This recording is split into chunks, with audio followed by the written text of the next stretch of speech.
पढ़ने जा रहे हैं वो है ऑब्जेक्टिव ऑडिट के। ऑब्जेक्टिव क्या है? ऑब्जेक्टिव ऑडिट का दो ही है, सिंपल सा ऑब्जेक्टिव ऑडिट का कितना है? दो। पहला क्या है? पहला ऑब्जेक्टिव होता है ऑब्टेन रीजनेबल एश्योरेंस। क्या होता है पहला ऑब्जेक्टिव? ऑब्टेन करना reasonable assurance. Objective of audit, जो ऑडिट कराने का, ऑडिट कराने का एक तरीके से पर्पस क्या है, या ऑडिटर ऑडिट करते हैं तो क्या देखते हैं, वो उसे कहते हैं ऑब्जेक्टिव ऑफ ऑडिट। ठीक है, तो पहला क्या है? Obtain reasonable assurance.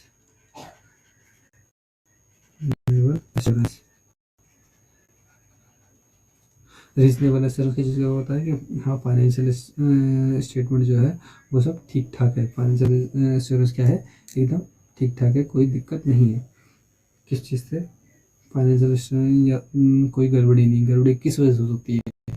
अगर कोई फाइनेंशियल स्टेटमेंट बना रखा है, like balance sheet, books of accounts जो भी बना रखा है उसने, उसमें किस वजह से गड़बड़ी हो सकती है?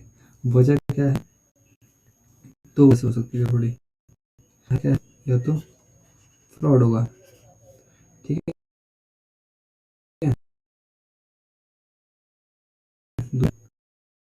भी फाइनेंशियल में ये तो आपको पता ही है कि कौन बनाता है फाइनेंशियल स्टेटमेंट? कौन बनाता है? मैनेजमेंट।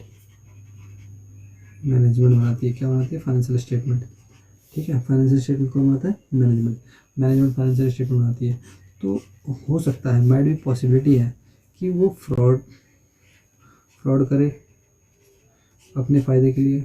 2 या 3 बंदे मिलके, 2 से 3 बंदे अगर मिल जाए, मतलब एक्स और वाई एंड वाई मिलकर फ्रॉड कर सकते हैं।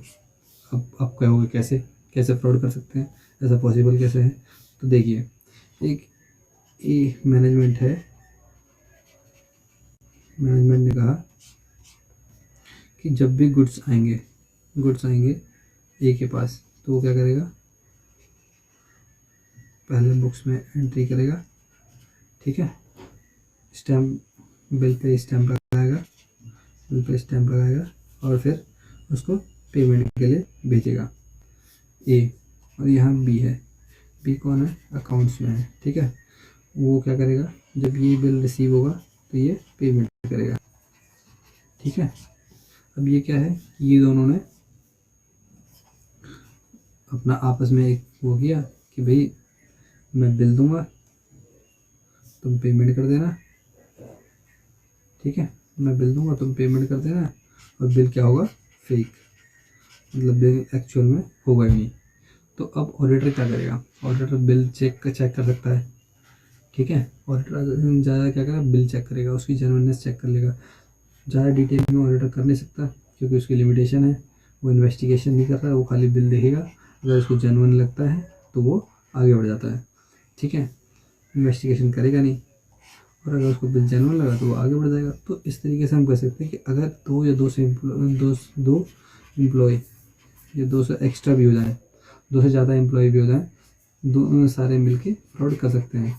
और हो सकता है कि ये चीज़ ऑडिटर को बताए बिना कि फ्रॉड क्या है, फ्रॉड हुआ है। या हो सकता है कि जिस बिल के अगेंस्ट में ये फ्रॉड हुआ है, ऑडिटर सैम्पलिंग बेस पे वो करता है, क्या कहता है, ऑडिट करता है। तो ऑडिटर के टाइम पे उसको पता ही ना लगे, ऑडिटर के टाइम पे वो इसी को नोटिस ही ना करे कि फ्रॉड, इस बिल को देखना है या नहीं देखना है, उसके सैम्पलिंग में ही ना आए। तो इस तरीके से फ्रॉड हो सकता है।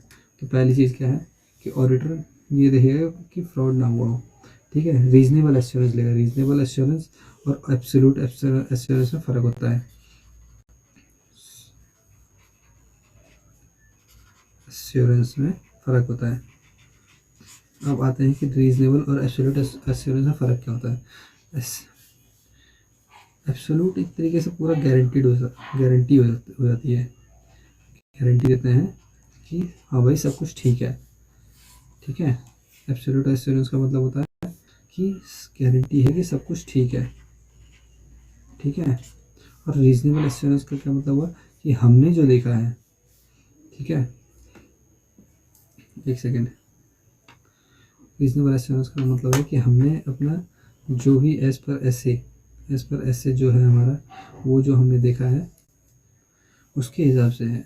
हम रीजनेबल एश्योरेंस का मतलब है कि एज पर ऐसे हमने देखा और हमें सब कुछ ठीक लगा, सब कुछ ठीक लगा, ठीक है, ठीक लगा, सब कुछ हमें ठीक लगा, तो उसको होता है रीजनेबल। रीजनेबल होता है कि फ्रॉड, रीजनेबल में होता है फ्रॉड या फिर एरर। एरर जो है वो 90% to 99% नहीं होगा, नहीं होगा, ठीक है। 99% क्या होगा, फ्रॉड और एरर नहीं होगा, लेकिन वो 100% की श्योरिटी नहीं देते कि नहीं होगा। और अगर एब्सोल्यूट अगर यही होता,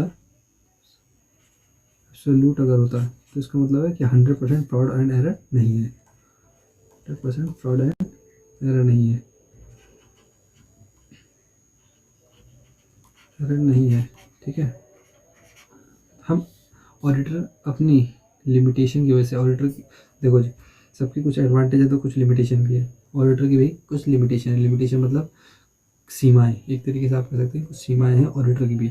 वो सीमाएं क्या हैं वो हम नेक्स्ट वीडियो में बताएंगे कि लिमिटेशन ऑफ ऑडिटर क्या होता है, लिमिटेशन ऑफ ऑडिट क्या होते हैं, ठीक है।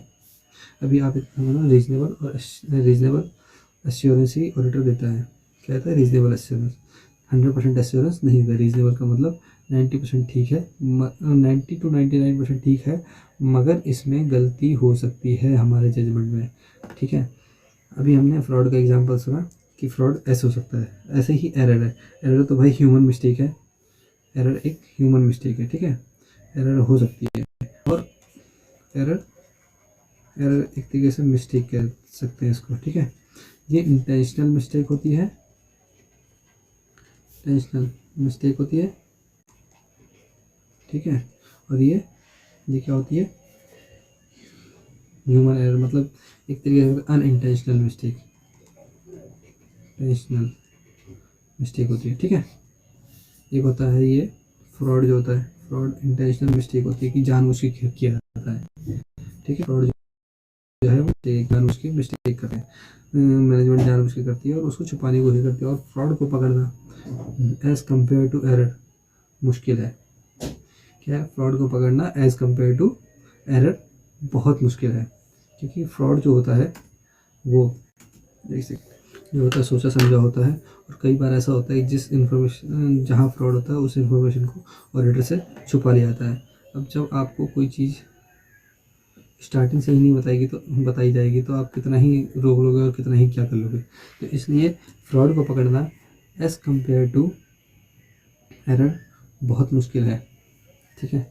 ये हो गया आपका दो, क्या कहते हैं रीजनेबल ऑडिटर का ऑब्जेक्टिव क्या होता है, ऑडिटर का ऑब्जेक्टिव होता है क्या करना, ऑब्टेन करना, ऑडिटर का ऑब्जेक्टिव अब आपको समझ में आ गया होगा क्या है।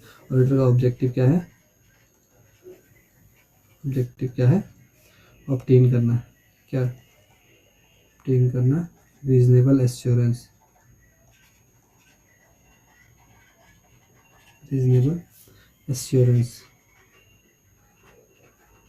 एश्योरेंस किस चीज़ की, किस चीज़ का एश्योरेंस ऑडिटर देता है, ऑब्जेक्टिव क्या है, ऑब्टेन करना रीजनेबल एश्योरेंस किस चीज़ का, कि फाइनेंशियल स्टेटमेंट क्या है, फ्री, फ्री फ्रॉम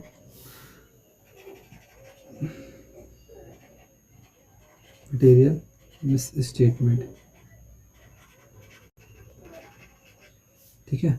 ऑब्जेक्टिव होता है रीजनेबल एश्योरेंस लेना फाइनेंशियल स्टेटमेंट के लिए, फ्री किसी के रीजनेबल एश्योरेंस की free from material miss statement, error और बोथ, ठीक है जी। पहला तो ये पॉइंट हो गया आपका। अब दूसरा सबसे आसान पॉइंट क्या है कि जब आपने मटेरियल स्टेटमेंट देख लिया, जब आपने मटेरियल स्टेटमेंट देख लिया कि हाँ जी यहाँ पे मटेरियल स्टेटमेंट नहीं है या है जो भी है, ठीक है, उस पर फिर आप अपना ओपिनियन दोगे, क्या दोगे, ओपिनियन, ओपिनियन क्या दोगे, किस में दोगे, ऑडिट रिपोर्ट में ओपिनियन दोगे। ओपिनियन अगर मान लो आपको मिस्टेक दिखता है या, ठीक है, ऑडिटर क्या, दूसरा पॉइंट हम दोबारा करते हैं।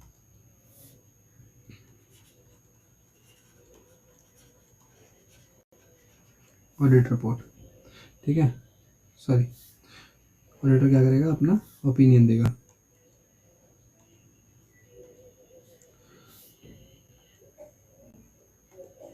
अब जब जब ऑडिटर ने देख लिया, कि हाँ भाई कोई एरर या मिस्टेक नहीं है या फिर है, जो भी है, वो क्या करेगा, फिर अपना ओपिनियन देगा। क्या देगा, ओपिनियन। ओपिनियन कहाँ देगा, ऑडिट रिपोर्ट में, ठीक है।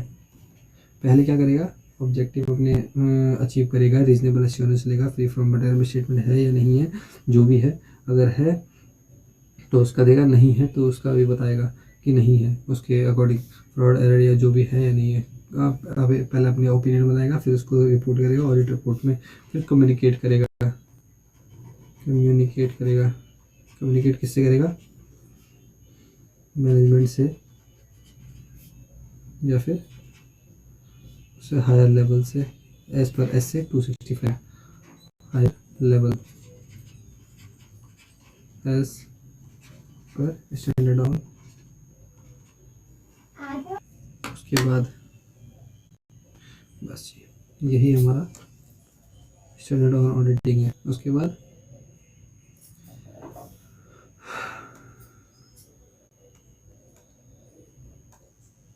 चलिए जी, ये हमने समझ लिया अपना कि standard on auditing, sorry, objective क्या होता है। यही दो चीज़ें हमें, यही दो पॉइंट है जो ऑडिटर अपने ऑब्जेक्टिव में फुलफिल करने की कोशिश, फुलफिल करता है, कोशिश नहीं करता है। चलिए, अब मोटा मोटी हमें ये चीज़ समझ में आ गई कि ऑडिटर ऑब्जेक्टिव क्या होता है, ठीक है। अब क्या करना है, अब इसका एक बार हम डेफिनेशन पढ़ लेते हैं। किससे, बुक से इन द सेंस कि मैंने जो डेफिनेशन अपने हिसाब निकाली है उसको एक बार हम देख लेते हैं कि क्या है ऑब्जेक्टिव। वो अगर आप एज इट इज़ लिख के आते हो, थोड़ा सा डेफिनेशन बना देते हो, तो उससे आपका काम चल जाएगा। अगर कहीं पर भी आप किसी भी एग्ज़ाम में ये तैयारी कर रहे हैं तो चलिए देखते हैं क्या होता है। और ये सिलेबस है, ये पूरा BCom और MCom या फिर किसी और उसके लिए एप्लीकेबल है। आप देख लीजिएगा, आपको जहाँ ये अकॉर्डिंग लगे वहाँ इसको अप्लाई कर लीजिएगा, ठीक है। पहले देखिए, समझिए, फिर सोचिए। देखिए जी, objective of an audit in accordance with SA 200 SA 200। ये इससे कोड करना बहुत ही इम्पोर्टेंट है। SA 200 क्या कहता है, overall objective of an independent auditor. क्या है ओवरऑल ऑब्जेक्टिव, क्या है, इंडिपेंडेंट ऑडिटर का, ठीक है। And the conduct of an audit in accordance with standard on audit, मतलब सॉरी गलत हो गया, ठीक है। अब देखते हैं, conduct an audit in accordance with standard on auditing, ठीक है। ये आपका एक वो है, क्या है, SA 200, जो कि वो आपको याद रखना पड़ेगा बाय हार्ट। अगर आपको आगे सक्सेस करना है या अच्छे नंबर लेने हैं तो ये SA 200 जितने भी ऐसे हैं सबके नाम आपको एज इट इज़ याद रखना पड़ेगा और कोड कर दिए तो वाह भाई वाह, नंबर ही नंबर है। Overall objective of the independent auditor and the conduct an audit in accordance with standard on audit, मतलब ये ऐसे हमें आता है ऑब्जेक्टिव क्या है इंडिपेंडेंट ऑडिटर के, और कैसे ऑडिट कंडक्ट करनी है इस स्टैंडर्ड के अकॉर्डिंग, ठीक है। तो अभी हम इसमें से सिर्फ कितना पढ़ रहे हैं, ओवरऑल ऑब्जेक्टिव क्या है किसका, ऑडिटर का। तो चलिए जी, आगे पहला पॉइंट जो कि मैंने समझाने की पूरी कोशिश की है उसको पढ़ते हैं। टू ऑब्टेन रीजनेबल एश्योरेंस, क्या, रीजनेबल एश्योरेंस कौन लेगा, ऑडिटर, ठीक है, रीजनेबल एश्योरेंस लेगा। रीजनेबल एश्योरेंस किस चीज़ की लेगा, हाँ भाई सारी चीज़ें, ब्रदर किस चीज़ की एश्योरेंस लेगा। एश्योरेंस मतलब ये देखेगा कि हाँ भाई सब ठीक है या नहीं है। किस चीज़ से देखेगा, फाइनेंशियल स्टेटमेंट को देखेगा, फाइनेंशियल स्टेटमेंट फ्री फ्रॉम, किस चीज़ से, free from material miss statement, मतलब मटेरियल मिस स्टेटेड स्टेटमेंट से फ्री है, मतलब कि उसमें कोई भी मटेरियल मिस स्टेटमेंट नहीं है, ठीक है। छोटी मोटी गलतियाँ, छोटी मोटी चीज़ें चलती हैं, लेकिन ऐसे मिस्टेक्स, ऐसे एरर जो जो ऑडिट स्टेक होल्डर के डिसीजन को क्या करता हो, इम्पैक्ट करता हो, वैसा कोई भी मिस स्टेटमेंट नहीं होना चाहिए। ये वो अपने उसमें जब भी वो चेकिंग करता है उस चीज़ों को, फाइनेंशियल स्टेटमेंट को, तो वो इस चीज़ को एश्योर करेगा, ठीक है। और वो कैसा करेगा, रीजनेबल एश्योरेंस देगा, not an absolute assurance. Absolute assurance का मतलब होता है कि 100% श्योरिटी देगा कि हाँ भाई सब चीज़ ठीक है, लेकिन ऐसा उसकी ऑडिटर की और लिमिटेशन की वजह से नहीं होता। ऑडिटर की कुछ लिमिटेशन है जो हम नेक्स्ट वीडियो में बात करेंगे। अगर इस वीडियो से आगे इस वीडियो से आगे बढ़ने के बाद नेक्स्ट वीडियो में बताएंगे कि लिमिटेशन ऑफ ऑडिटर क्या होती है, ठीक है। तो इस वजह से वो सिर्फ रीजनेबल एश्योरेंस ही दे सकता है। अगर कोई पूछे कि रीजनेबल एश्योरेंस एब्सोल्यूट एश्योरेंस क्यों नहीं दे सकता, क्योंकि लिमिटेशन कौन कौन सी है वो मैं अगले वीडियो में बताऊँगा। इसके लिए आपको मेरे साथ अगले वीडियो में आना ही पड़ेगा, तभी आप सीख पाएंगे, अदरवाइज नहीं। तो फैसला आपका है, आइए और सीखिए, कोई और दूसरा फैसला नहीं है। वेदर ड्यू टू फ्रॉड और एरर, ठीक है। क्या करता है, enabling the auditor to express an opinion. क्या करना है, ऑडिटर क्या करेगा, एक्सप्रेस करेगा opinion, whether the financial statement are prepared in accordance with material respect in accordance with an applicable financial reporting framework. मतलब कि एप्लीकेबल फाइनेंशियल रिपोर्टिंग फ्रेमवर्क के according में बना हुआ है और मटेरियल रिस्पेक्ट है, मतलब मटेरियली ठीक है। और एफ आर एफ भी कहते हैं फाइनेंशियल रिपोर्टिंग फ्रेमवर्क, जिसमें कि आपका स्टैंडर्ड ऑन ऑडिटिंग वो अकाउंटिंग स्टैंडर्ड आते हैं, इंड AS आता है, ठीक है। और आपके टैक्स लॉज आते हैं, ये सारी चीज़ें देखेंगे कि हाँ इन सब के अकॉर्डिंग है। जैसे डेप्रिसिएशन आपने अगर निकाला है तो कौन सी पॉलिसीज निकाला है, कैसे निकाला है, वो चीज़ें इसमें देखते हैं, ठीक है। अब दूसरी चीज़, जब आप ये एक्सप्रेस करेंगे ओपिनियन, ठीक है, ओपिनियन आपने एक्सप्रेस कर दिया कि हाँ सब चीज़ें ठीक हैं, तो उसके बाद दूसरा पॉइंट जो ऑडिटर का ऑब्जेक्टिव होता है वो होता है रिपोर्ट करना। क्या, जो ओपिनियन आपने दिया है उसको रिपोर्ट करेंगे, किसको करेंगे, एज पर required in the SA by the SA 265। यहाँ क्या है, एसए 265 बताता है क्या कि हमें किसको रिपोर्ट करना है, ठीक है।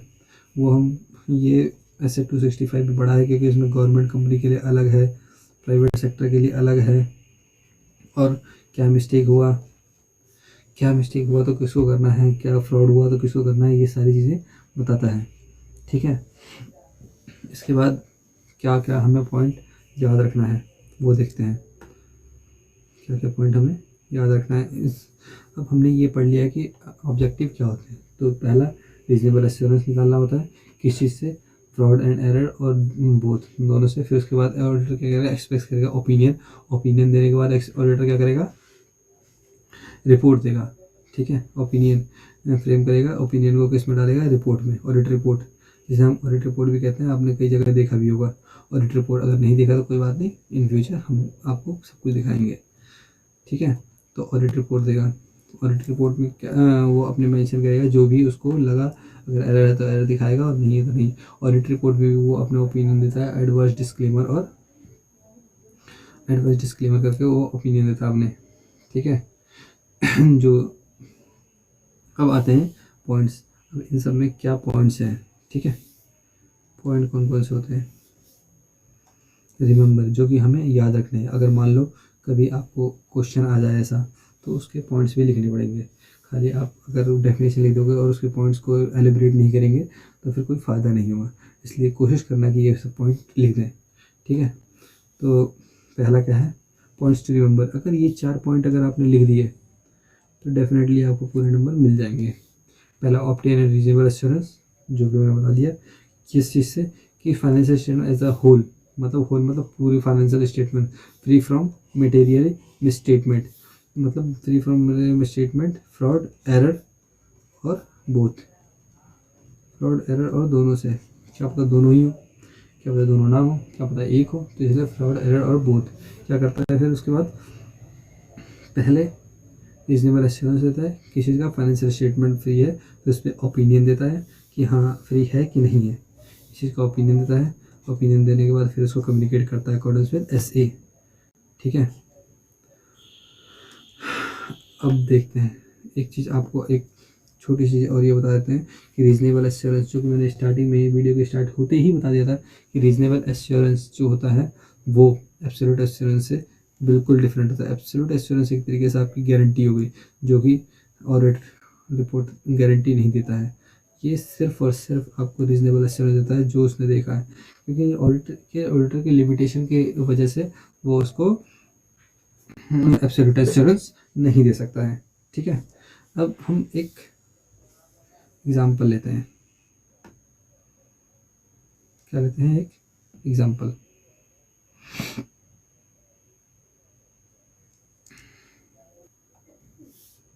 जैसे ए लिमिटेड है।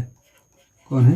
ए लिमिटेड। ए लिमिटेड ने क्या करवाया? ऑडिट करवाया। ठीक है, ऑडिट ने क्या किया? ओपिनियन दे दिया। सॉरी, ऑडिटर ने क्या दिया?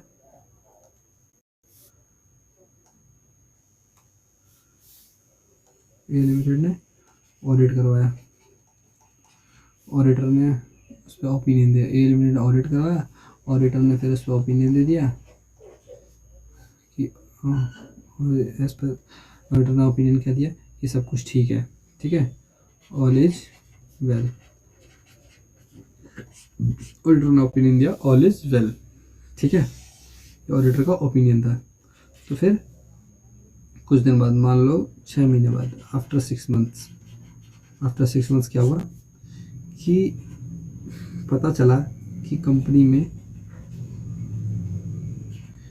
में फ्रॉड हुआ। कितने का? 500 करोड़ का फ्रॉड हुआ। कंपनी थी 1000 करोड़ की। 1000 करोड़ की कंपनी थी। क्या थी कंपनी? कितने की थी? 1000 करोड़ की। 500 करोड़ का फ्रॉड हुआ। अब जो मालिक थे, या क्या कहते हैं, मैनेजमेंट नहीं, मालिक, डायरेक्टर जो थे, बोर्ड ऑफ डायरेक्टर जो होते हैं, उन्होंने कहा कि हमने ऑडिट करवाई, उसमें ये चीज़ सामने नहीं आई, तो इसलिए ऑडिटर रिस्पॉन्सिबल है किस चीज़ के लिए? फ्रॉड डिडक्ट ना करने के लिए। ठीक है, ऑडिटर रिस्पॉन्सिबल है इस चीज़ के लिए। और ठीक है, अब मुझे ये बताइए, आप सारे लोग ये बताएं मुझे, मतलब कमेंट सेक्शन में लिखेगा इस वीडियो को पॉज करके। ठीक है, क्या है? अब मुझे ये बताना कि क्या ऑडिटर रिस्पॉन्सिबल है फ्रॉड डिटेक्ट नहीं होने के लिए? The answer is no. अगर फ्रॉड बाद में डिटेक्ट होता है तो भी ऑडिटर इसके लिए रिस्पॉन्सिबल नहीं है। अगर इफ ही हैज़ प्रूव, अगर उसने प्रूव कर दिया, he has prove that he has obtained, क्या ऑब्टेन किया है? अगर उसने ऑब्टेन किया है, क्या चीज़ ऑब्टेन किया है? Reasonable assurance. क्या किया है? रीजनेबल एश्योरेंस अगर उसने ऑब्टेन कर रखा है। ठीक है, अगर उसने रीजनेबल एश्योरेंस ऑब्टेन कर रखा है तो वो कंपनी में हुए फ्रॉड के लिए कोई रिस्पॉन्सिबल नहीं होता है। कोई भी इसको रिस्पॉन्सिबल नहीं कर सकता है बिकॉज ऑफ हिज लिमिटेशन। इस वजह से, लिमिटेशन की वजह से उसको कोई भी रिस्पॉन्सिबल नहीं कर सकता है। ठीक है, तो आज हमने क्या सीखा दोस्तों? आज हमने सीखा ऑब्जेक्टिव, ऑडिटर की क्या ऑब्जेक्टिव होते हैं और उसको रिपोर्ट वो कैसे करता है, किस चीज़ में ऑडिटर रिपोर्ट करता है और कम्युनिकेट करता है। ठीक है, मोटा मोटी हमने आज ये सीखा है कि ऑब्जेक्टिव क्या होता है। ऑब्जेक्टिव एक बार हम फिर से रिवाइज कर लेते हैं। ऑडिटर का ऑब्जेक्टिव क्या होता है? ऑडिटर का ऑब्जेक्टिव होता है कि वो अपना ओपिनियन दे किस पे, कि financial statement are free from material misstatement और नॉट, एक्सप्रेस करता है ओपिनियन रीजनेबल एश्योरेंस लेने के बाद। ठीक है, ओपिनियन को वो ऑडिट रिपोर्ट में लिखता है, ऑडिट रिपोर्ट के थ्रू वो कम्युनिकेट करता है किसको? मैनेजमेंट को या फिर गवर्नमेंट को, या एज पर एसए 265 हम उसको पढ़ेंगे डिटेल में।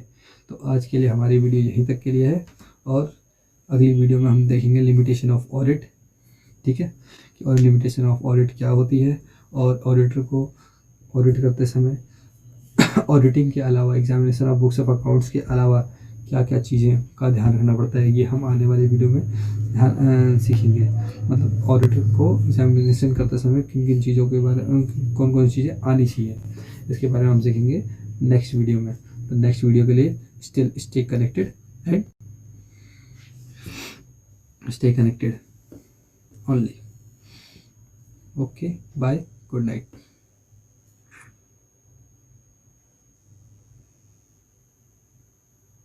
and stay connected only. Okay, bye, good night.